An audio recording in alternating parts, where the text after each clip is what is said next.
Right, so let's look at our solutions. If you're in Form 1 or 2, these questions are best for you. You can actually go about it. So let's try to look at the first question there. It says, during a practical lesson, 3 learners measured the length of a metal rod using a meter rule. The actual length of the rod is 28.0 centimeters. So this is learner A, B, C, and this is what they measured in centimeters. The A part there says calculate the average measured length. So how do we get, in this case, the average? Remember, the average, you add all of them, which is 25.4 centimeters plus 25.5 centimeters plus 25.4 centimeters. Then you divide by how many measurements they are, which is 3. So if you add that, it is going to give us 25.4 plus 25.5 plus 25.4. So the total that we are getting for that is simply 76.3. Then we divide it by 3. So it is giving me since these are left to 1 decimal place, we can leave it to 1 decimal place.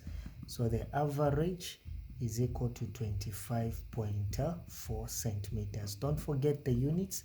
That's important, and that ends you the 2 mark if you're finding the average. Then the B part says, are the measurements precise? Give a reason. So are the measurement precise? The answer is yes, they are actually precise. Now remember, precision is simply the closeness, or when we talk about precision, it is the closeness of the measured value to each other. Are they close to each other?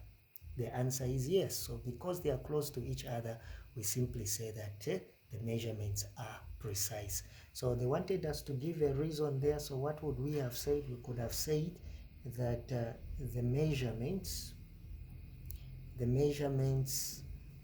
are close, to one another. So because they are close to one another, so if you look at them, 25.4 centimeters, 25.5 centimeters, and 25.4 centimeters. So these are actually close to each other, and hence we say they are actually precise. Then C says, are the measurements accurate? The answer is no, they are actually not accurate. But what's the reason? Explain your answer. Well, when we talk about accuracy is simply, the consistent of the measured value to the actual value. That's what we mean. So if the value that you have is actually close to the exactly to the true value that you have, then we simply say it is actually accurate. So if the measured value is compared to the true value, it is the same, then it simply means that it is actually an accurate value. So why are we saying no? If we look at the average, we found the average to be 25.4 centimeters.